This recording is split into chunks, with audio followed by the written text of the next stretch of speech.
Hi, everybody. Marty Rubin, and I'm back for another segment of Marty's Corner. And we have a special guest today, Charlotte Van Ledtje, who is playing the hopeful, determined, independent Annie. Annie in the hit musical Annie. Charlotte, so great for you to be here. This first week's been so much fun, right? Yes. Yeah, you having a great time out here? I'm having such a great time. I mean, it's so fun to work with everybody on the stage. I mean, we're all doing what we love. Yes. Acting and singing and dancing. So Yes. we're all having a good time. Well, that's what it's all about.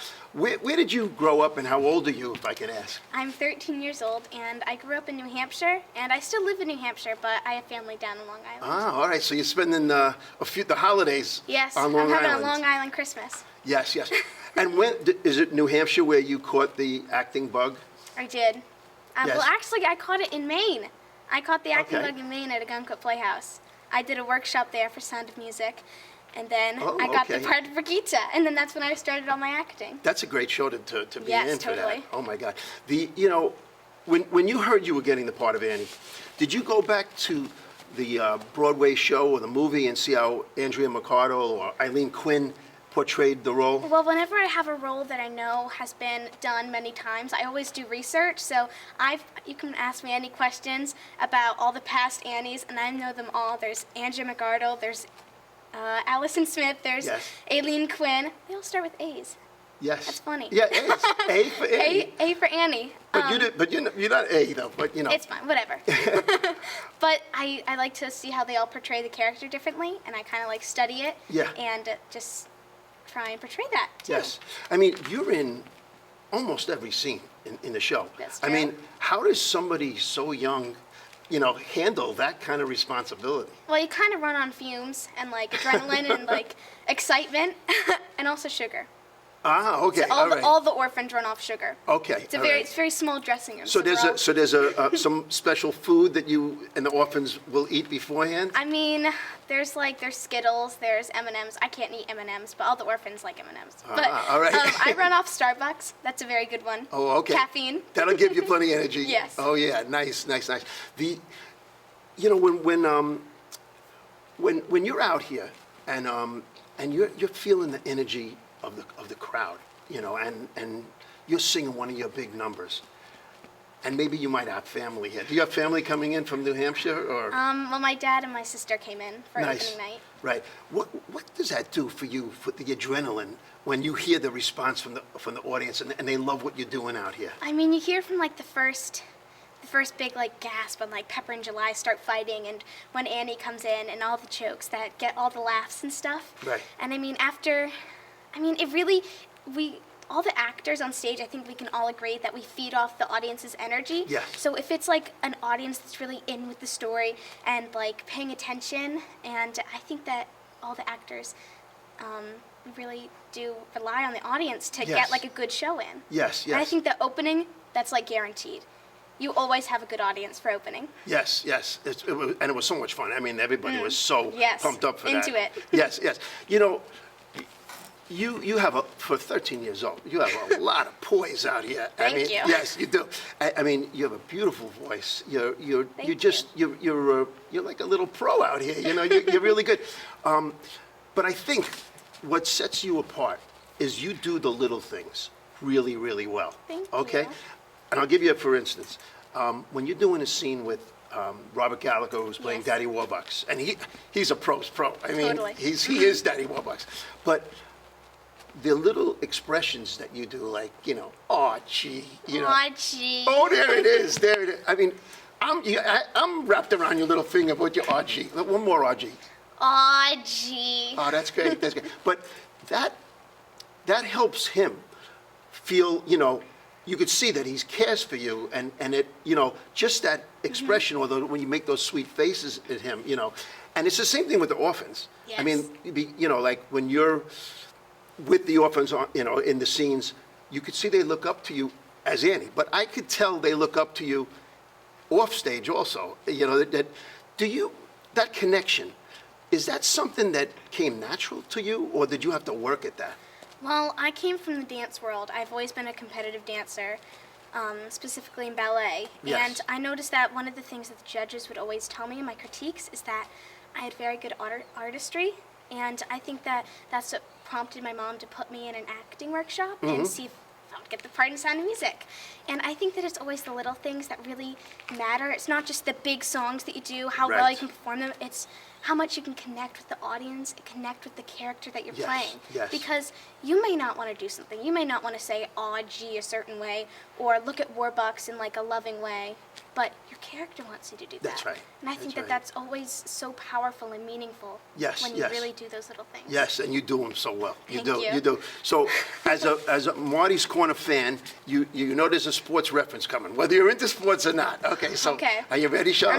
I'm ready. All right, here we go. So, when you follow a baseball team, I'm a Met fan, so you look and you say, who are the great young players that are coming up? You know, back in the day, it was Darryl Strawberry and Doc Gooden and David Wright. I know these. I'm not a baseball fan, but was Babe Ruth one of them? Babe Ruth? Well, Babe Ruth was a little farther back, but he is a baseball fan, though. He is a baseball player, a great one. Or the Yankees, Aaron Judge. You know, but the point is, the young players that come up, and then you wait and see, do they, you know, if they meet expectations or exceed expectations. It's so great to see. So here comes a young Charlotte Van Ledtje, all right, coming onto the Argyle Theater stage to play the iconic role of Annie.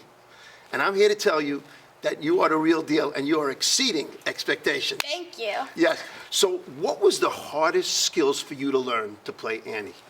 I guess acting through scenes that, for any character that I play, that's like a big role or a lead role, like acting through scenes that you might not have as many lines, you may not sing a song, like the song that Warbucks sings to me, Something Was Missing, it's kind of gets a little boring when you just have to sit there and act, but then you think about what the audience sees, because I think of it as somebody's always looking at you, no matter if you're in the back corner of a dance or if you're front and center, somebody's always looking at you.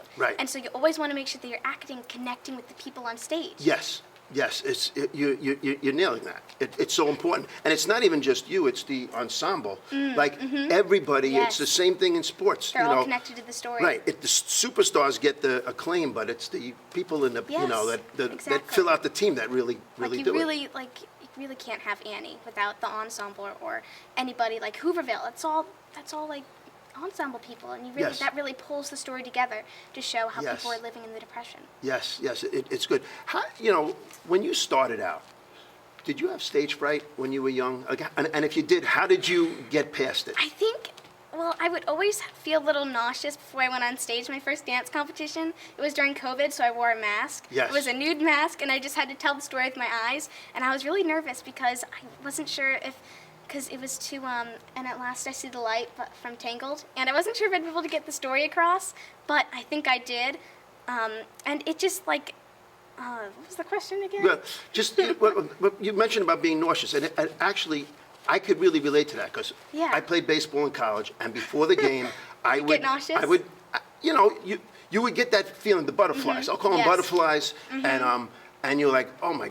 I think once I get on stage, I'm like completely fine. If I'm backstage, I get like all worried about the things that could go wrong. And then once I'm on stage, I'm like, I got this. I know my lines. I know my songs. When do you get into Annie mode? Like you have the red wig. Obviously, people don't even recognize you without. I know it's kind of crazy, except for my eyebrows. My eyebrows are still brown. Oh, okay. Yes. But when do you get into?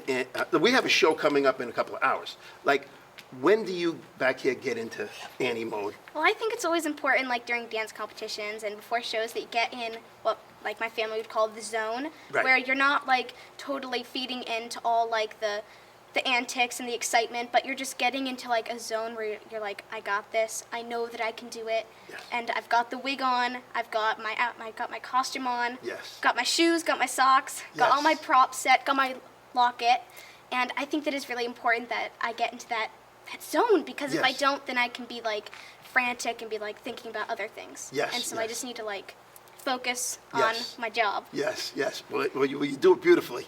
So we have in the show, we have a 5-year-old golden retriever named Bogey. That's playing Sandy.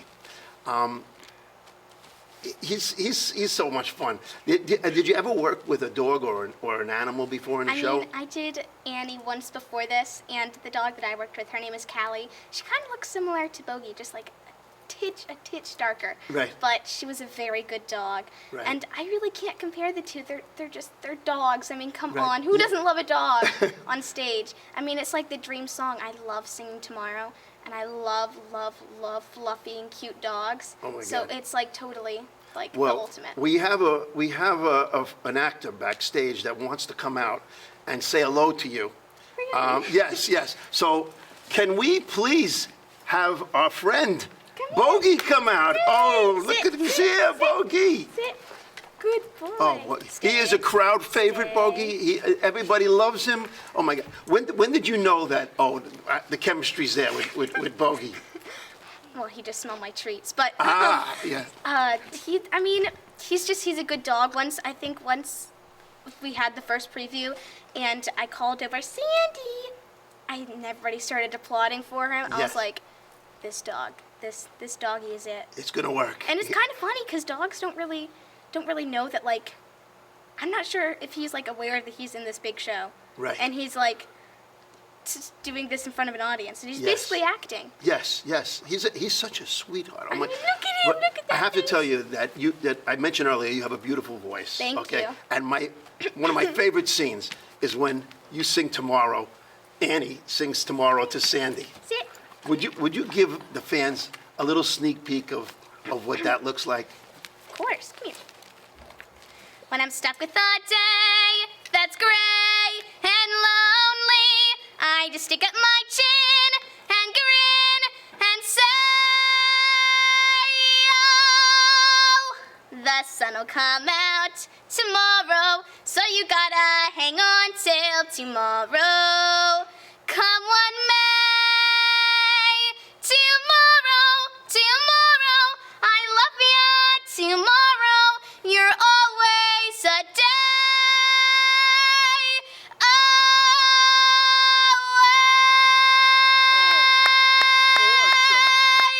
That was great, Charlotte. That was great. Oh my God, that's so great.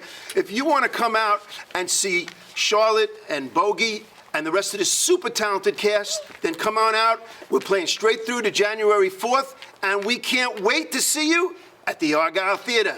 Okay. Bogey, say goodbye to everybody. Say bye. Want to say goodbye to everybody? Bye.